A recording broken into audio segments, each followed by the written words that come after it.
So, and hello mga katendera, hello mga kasari, good evening po sa inyong lahat and welcome ulit dito sa ating YouTube channel, Tendera ng Samar, and welcome po ulit dito sa ating sari-sari store. Siya nga pala, close na po yung aming tindahan at ang oras natin ngayon ay 9:44 na po ng gabi at ngayon po ay November 27, ngayon ay Lunes. And katatapos ko lang mag-live at naisipan ko mag-vlog muna dito sa tindahan kasi ito yung gami na binili ko kahapon, ito yung na-vlog ko kahapon. So, di ba sabi ko sa inyo ay magre-repack ako ng mga gami. So, may binili ako dito na ayan, itong plastic na tupper. So, dito ko siya i-repack. So, ito muna yung i-repack ko ngayon. Try natin i-repack itong isang gami, itong si si gummy worm. Try ilang ganito yung magagawa natin. Kung ilang peraso yung laman para mabilang natin kung ilang peraso ang laman ng 2.5 kilos. Ito, ang bili ko nito ay 340. Ayan, sa Katbalogan po ako bumili. Ito lang muna ang isang pack lang muna ang isusubukan ko i-repack ngayon kasi ngayon ay 9:44 na ng gabi. Masyadong gabi na, hindi ko na maire-repack lahat yung 3 pack na binili ko. So, etong gummy worm lang muna yung i-repack natin. Tapos, bukas ko na lang ulit i-repack yung iba naman. So, ayan, mga katendera at mga kasari, samahan nyo muna ako mag-repack ng gamis. Ayan, dito sa ating tindahan. Tara! So, ayan, wala akong plastic gloves dito. So, itong plastic na lang muna yung gamitin natin para ilagay natin sa ating kamay. Ayan, ganito na lang yung gagawin natin kasi wala akong gloves. Bubuksan ko muna itong gamis natin. Hindi ko kasi alam kung ilan yung laman nito. So, ngayon pa lang talaga ako magre-repack ng ganito. So, dito malalaman natin kung ilan peraso ang laman ng isang balot na gamis. Yung 2.5 kilos na gamis. So, ang bili ko nito ay 340 dito, sa Katbalogan Summer po. Try natin. Medyo madami-dami naman. Bango! Ang bango niya. Hinawakan ko na. Pero malinis yung kamay natin, ha. So, ito, bumili ako sa Katbalogan. Ang bili ko nito ay 45 pesos. Hindi ko alam kung kasya yan dito. 55 pieces muna yung ilalagay natin dito. Kasi, 55 pieces, may nakita ako na 55 pieces yung gamis ang laman. Tapos, 50 pesos. So, try natin kung papatok ba yan dito sa tindahan. Ang ganito din na 55 pesos din, tas 50 ang bentahan ko. So, try lang natin. Wala namang masama, sumubok, diba? So, subok-subok tayo kung ano yung magiging, kung ano yung papatok dito sa tindahan. So, subok-subok tayo, guys, no? Ganun lang talaga yun ang ninegosyo, diba? Kung negosyante ka, so, subok-subok ka lang.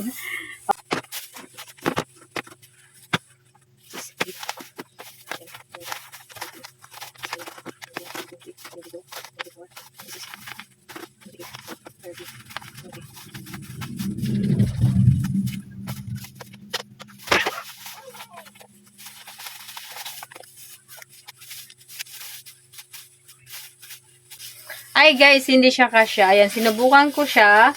Ang laman neto ay 30 pieces pa lang. So, puno na siya. Puno na siya. Paano ko pa siya mailalagay yung 55 peraso dito? So, puno na. Hindi na siya kakasya. 30 na kasi ang laman nito. So, papalitan ko na lang. So, babalik ko na lang ulit siya dito. Palitan ko na lang ng isa. Ayan, buti na lang bumili pa ako ng isang extra. Kasi nisip ko din na baka hindi siya magkasya. So, lagay muna natin dito. Itong mga tupper na to. So, kunin natin yung isang tupper ko doon na medyo mahaba naman. So, dito ko na lang ilalagay. Kasi hindi naman pala kakasya dito. Maliit pala itong nabili ko. Kailangan pala mas malaki dito yung bilihin ko. May kagaling ko bilang 5, 10, 15, 20, 25, 30 peraso, puno na ako, na siya.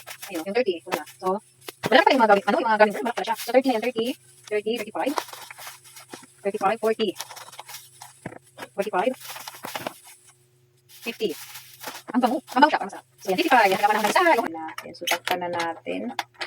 So, yun, di ba madami pala, tapos, alam nyo, pag ganito, maganda na kasi may ano, kasamang lagayan, no? Tapos ito, magagamit pa nila. Kaya may charge na ano lang. Kaya 55 peraso lang. So, 50. Kasi may charge yung ano natin. Ginamit natin na topper. 'Di ba? Siyempre, binili natin to. Tsaka pwede na to magamit. Okay. Ayan, nakagawa na ako ng isa. So, gawa ulit tayo, guys. So, ayan. So, isa pa lang yung nagagawa natin na, ano, na gami. Ano ba tawag dito? Gami na tube ba to? Ano ba tawag dito? So, mamaya search ko nga kung anong tawag yung mga gami na nandito. So, isa pa lang. So, gawa ulit ako. Ayan, ubusin ko tong lahat. Ayan, so, ayan, nahirapan ako sa plastic. Pag ito, matagal. Kaya kamay na lang tayo. Nagugas naman tayo ng kamay. Malinis naman yung kamay natin.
Ay, kailangan maayos yung pag-lock natin ng takip para hindi pasukin ng langgam, di ba?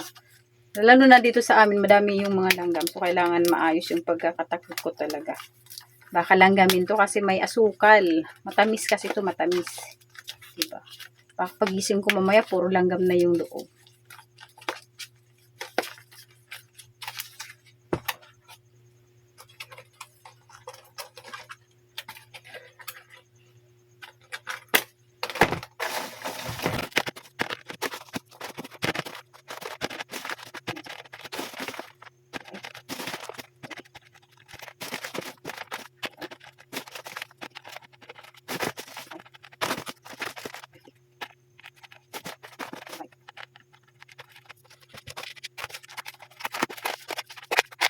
So, ay nakagawa na ako ng 10. Tapos, meron pa dito. Ayan, meron pa dito. Asa na yung topper kanina. So, ilagay ko dito yung sobra. Bilangin ko. Ito na lang yung gagawin kong pang-retail sa isa. Ayan, lagay ko lang muna dito para hindi lang gamin. Ayan. So, ito, i-retail ko na lang 4-5 piso. Para makaano naman tayo. Malaki-laki yung tubuin natin. 5, 10,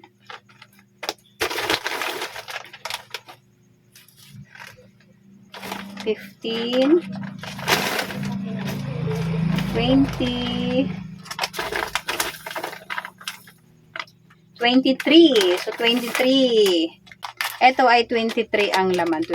Ayan. So, ito na mga katendera ng mga kasari. Nakagawa tayo ng 10 tube or 10 topper. So, 1, 2, 3, 4, 5, 6, 7, 8, 9. Then, so, 50 pesos ang bintahan ko dyan. So, 50 times 10.